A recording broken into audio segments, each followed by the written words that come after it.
Eusko ikaskuntza, jakitez.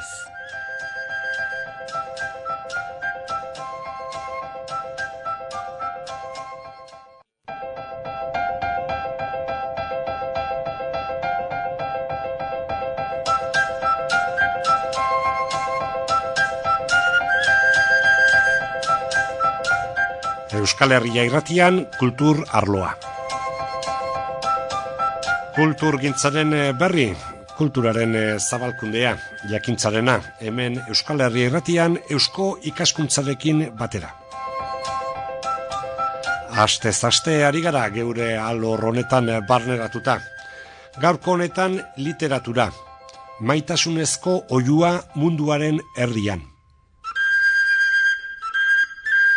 Urte osoari begiratuta ze gertaera garrantzitsu izan diren geure artean eta horietako bate izanen da seguru aski, liburuak ateratzeko zigilu berri bat plazaratu izana, denon artean izenarekin. Eta bere espezializazioa munduan zehar fama handiko edota zabalkunde handia izan duten literatur lanak euskarara ekartzea. Eta zigilu honek denon artean izenekoak egoain ekarri diguna, eskuratu diguna, honako hau da, maitasunezko oihua munduaren erdian. Egile japoniar bat, sortzailea Kiyoshi Katayama, eta, hemen berezitasuna, euskaratu zuzenean japoniratik egin dute. Gero adituko dugu kontrastea eginez beste hizkuntzetara egin diren itzulpenekin. Izan ere, eta hemen denon artean elkarra hartuta lanean ibili baitira Keiko Suzuki eta Inma Errea. Beraz, elkar lanean egindako itzulpena da honako hau, berezitasun hori duena. Geurekin solaskide ditugu Keiko Suzuki eta Inma Errea. Lehendabizi obra bera ezautu nahi dugu zerbait, zergatik lan hau hautatu izana, zer duen bere mamian, eta gero hortik etorriko dira beste gai batzuk. Keiko Suzuki eta Inma Errea. Hori Japonian kaleratu zen 2000 eta batean, baina momentu horretan ez zegoen arrakastarik. Baina gero 2000 irtik aurrera bapatean modan jarri zen. Eta hortik aurrera komikiren bidez eta pelikoren bidez arrakasta handia sortu zuen Japonia. Eta, nire ustez, Euskaraz liburuaren mundua, de falta dena, gazteentzako liburua. Nire inguruan ere, jende asko, txikientzako liburua, bai, badira. Eta erdientzako ere, bai. Baina falta dena erduentza, batez ere, neraberoaren gazteentzako liburu romantiko eta errakargaria. Horregatik zentzu horretan, oso interesgarria da liburu hori. Ulertu behar dugu, lehendabiziko ideia edo proposamena zurea izan zen, edo eta alderantziz, nundik hasi zen hau mamitzeko asmoa? Hau editoreari zor diogu ideia. Editoreak proposatu zuen, ikusi zituen itzultzeko eskubideak libra zirela, zen hor badago merkatu bat itzultzeko eskubideena munduan, eta ikusi zuen, eta iruditu zeion interesgarri, batez ere, hoixe, halako ibilbide arrakastatsua, bapatekoa, izandako liburu bat, zeren liburu honek 3 milioi terdi ale saldu zituen bapatean. Ez lehenengo urtean, sartu zenean, bezeketan 2 urtera, Keikok esan duen moduan, 3 milioi terdi ale Japonen bertan. Gero, itzuli da ingelesera, frantsesera, italiera, gaztelaniera ere, eta arrakastatsua izan da, eta horixe, editorari egoki ditu zeion Euskara ekartzea baita ere, heldu hoixe, bere publikoagia izan da hori, gazte helduak nola baitez, eta horien artean izan du arrakasta gehien. Editoriak asmoa izan bai, baina gero hau nola bideratu du, ze prozesu izan da hemen, norekin jarri da harremanetan, eta gero esplikatu behar dira zuen elkarlana ere, nola gauzatu du? Bai, gutxi gora bere izan da erosian barra elkarlana, baina prozedura. Egia esan da niri editoriak aipatu zidan, eta esatea, eta hau euskaratzeko, eta claro, bazegoen esate baterako, ingelesetik, frantsesetik, gaztelaniatik edo italianatik itzultzea. Hau da, zeharka itzultzea, hori egiten da askotan. Baina ni kasu honetan iruditu zidan egokiago baipanekien Iruñean bazegoela emakume bat, irakaslea eta euskalduna eta jatorriz japoniakoa, eta iruditu zidan ez dakit, aukera profitatu behar zela, ez? Gutxitan dagoelako aukera, hain zuzen jatorrizko batek bere itzulpena egin ahal izatea euskarara, ez? Eta orduan, ni kontaktuan jarri nintzen Keikorekin, proposatu nien, eta berela esan zuen baietz, egia esateko, berari ere nik uste dut guretako izan zen reto moduko bat, ez? Eta orduan, pensatu genuen nola egin, ez? Nik ez dakit japonieraz, eta baina Keiko badaki japonera, euskara eta gaztelania.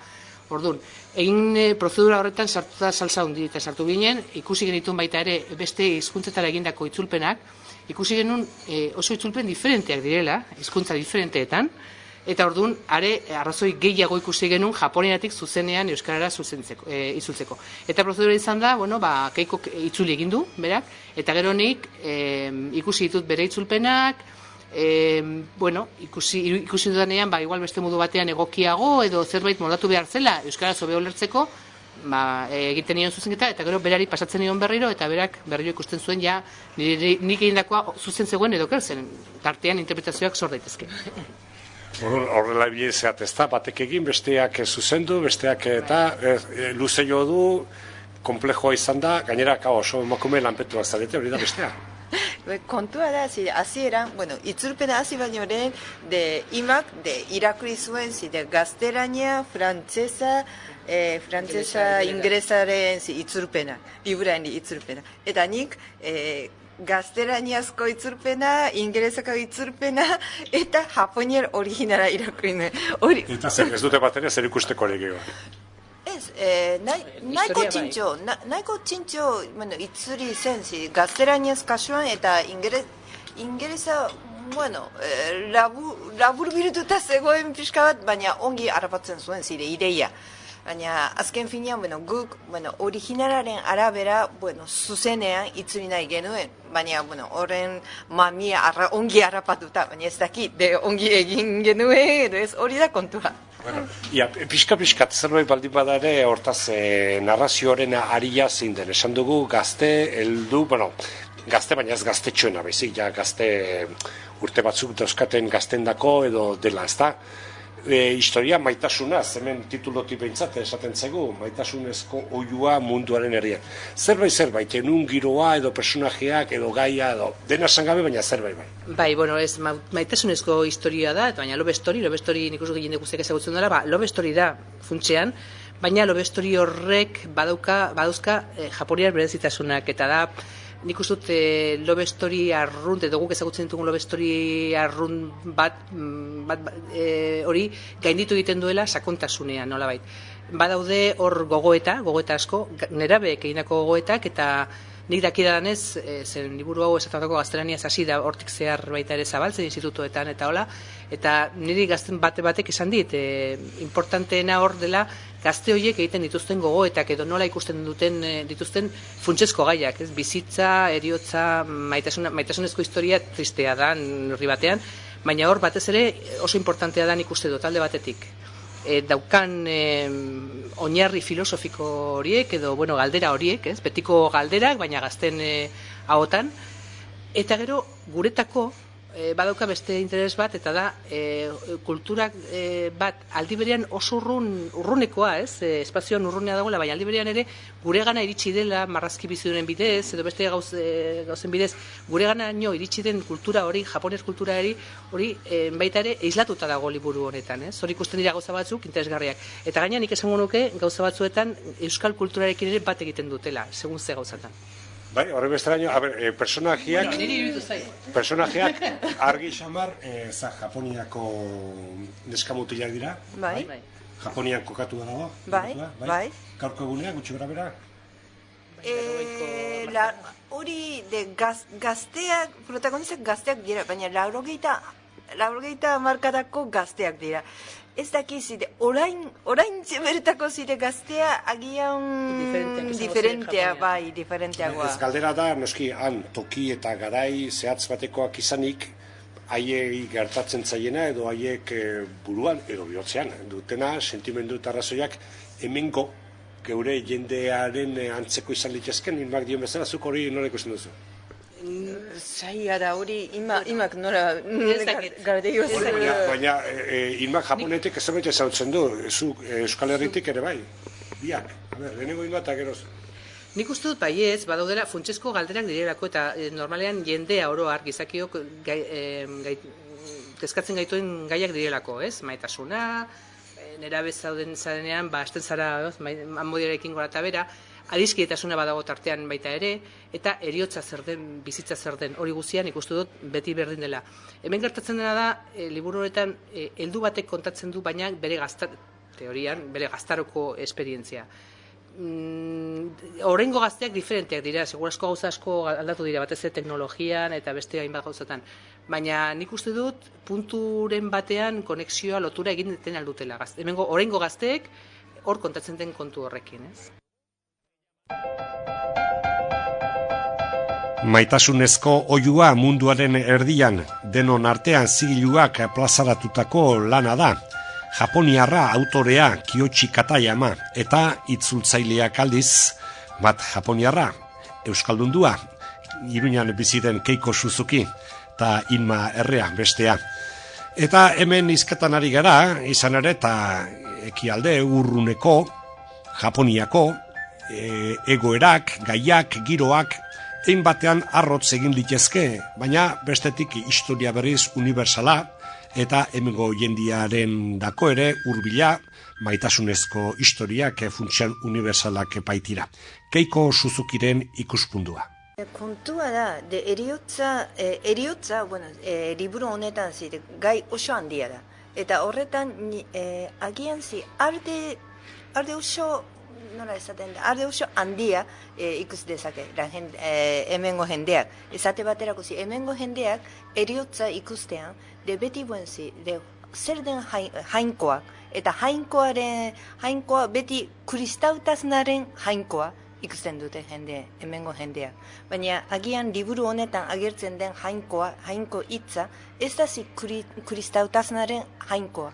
Beste zinezkera motakoa da. Eta horretan, nik ez daki hemengo jendean norako iritzia hartuko duen. Hori zarantzan. Azaldu zaigu hori, hemengo jainkoa, kristautasunaren eta altsua, alde batetik, ahalmen handia duena, kupidagabekoa bestetik, ze jainkoa zari dira hemen, jainkoa hitz egiten duten.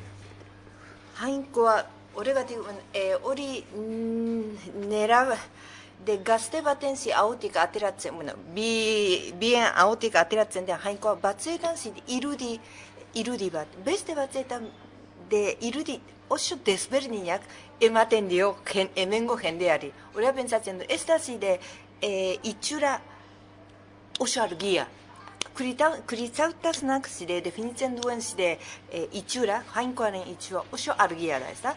Bibureak nora esaten duen eta horrelakoa da. Baina liburu honetan agertzen den jainko hitzan, toki batean, itxura bat, beste batean beste itxura aurkeztu du. Eta horretan, ez dakit hemengo jendea ongi ulertzen duen edo ez. Hori zarantzan dago. Nik uste dut, hasi dela, kontua da, noraino daukan hemengo jendeak kontaktua ekialdeko filosofiekin ere. Nik uste dut, alde hortan alde nabarmena dagoela, ez? Mendebala eta ekialdea diferenteak dira alde hortatik, filosofiaren aldetik eta sinesmenen aldetik. Eta nik ikusi dudanaren arabera, nik ikusten dudan jainkoaren ideia hori da, gehiago nor bere baitan daraman jainkoa dela. Jainkoa bezala esan altzaio, ez dakit, bizitzaren printzipio, edo ez dakit zer, hor zerbait, denok barnean kontzientzia harima auskalo zer, baina alako jainko batez hitz egiten dute hor, osea, ez da, inolaz ere, ez dago ipuin bat nolabait, edo ez da historio bat osatuta jainko horren gainean, ez? Bezik eta da, norberak bere baitan duena. Horre referentzi bat, maitasunarena eta harremanak eta hoi bai Japonian bezala hemen, hoi gai eta universala da, entenditzen dut. Gero, bestea da, eriotzara ipatu zu, maitasuna eta eriotza eta alakoak daude, zer orduan hau irakurtzen duenak, negar pixkat ere eginen du. Negar, eginen Baten batek du? agian, bai. Agian bai. Segun Agian bai, necesidadea. baina ez dute esanen, bueno, guztiok negar eginen duten. Ez da negar egiteko propio egin da, nik uste dut oso kontakizun sutila dela, sotila, ez dakit, fina, ez du, baina, bueno, momentu jakin batean, norbaiti pena eman alzio zaiola, eta nerabetasuna, esate baterako, nerabek baldin bada, eta segun nolakoa den bera, eta segun ze adinetan dagoen, agian bai, beste batek ez du egingo, hori personetan. Da pixkata igera esaten, norentzat izan diteken, komenigarri, baina eta esate baterako- identifikazio bat bai emanen da, seguro, ez da? Protagonistekin edo jendearekin, irakurleak identifikazioa senti dezake, bera hor dagoela. Esate baterako, bueno, liburu honetan, baruan, agertu da Romeo eta Julietaren gidoia. Bueno, eta hori, liburu hau zentzu batean, gaur egungo Romeo eta Julietaren liburua da.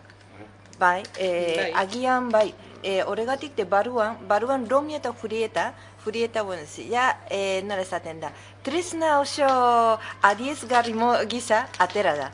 Eta protagonistaren amodioaren harremana eta zentzu batean Romeo eta Julietaren beste agerpena da. Hori labur esan da, ezinezko amodioaren historia. Ezinezko zerk bihurtzen duen, ez dugu hemen ja esanen, hori irakurlean utziko diego, baina bada zerbait, Romeo Julietarenean, badakigu, zer izen amodi hori imposible egiten zuena edo zaila egiten zuena. Ez da zentzu berean. Ez da zentzu berean. Love Story da referentzia. Ez kontua da, ez dela liburu bat ere, hasieratik deskubritzen da, zer den historiaren bukaera. Ez du intriga alde hortatik. Daukan intriga da gero, horren inguruan joten diren jauziak, eta sortzen diren galderak, eta nola garatzen den hori guztia, ez? Hor badago, niretzako mintzat, badago beste kontu bat, eta da, adiskidetasuna eta maitasunaren arteko diferentziak, edo noraino iristen den adiskidetasuna, non hasten da maitasuna, posiblea da adiskidetasuna gizon eta emakumeen artean, eta gero aldi berean maitasuna izatea, nik uste hori guztia hor dagoela. Eta horiek bai direla gaiak edozein gazteri kezkatzen aldutela.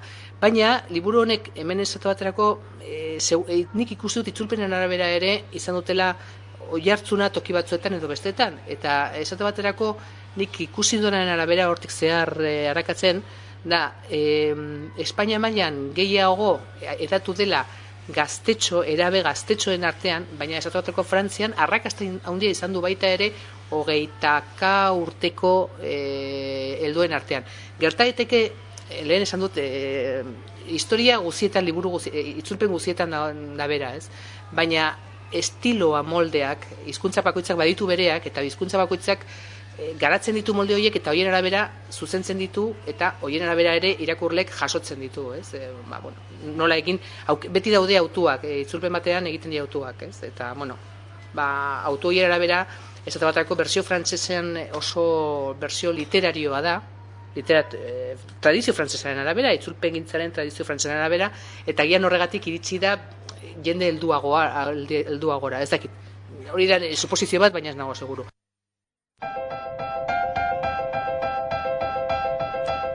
Japonian inoiz gehien saldu den historia da, eta atzerrian ere inglesez, frantsesez, italieraz, gaztelaniaz arrakasta handia izan duen lana.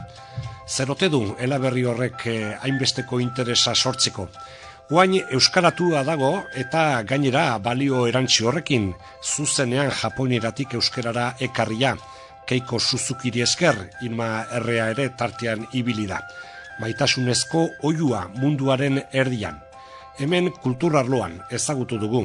Euskal Herria irratian, eusko ikaskuntzarekin batera egiten dugun kulturgintzaren zabalkunderako saioan. Eusko ikaskuntza, jakitez.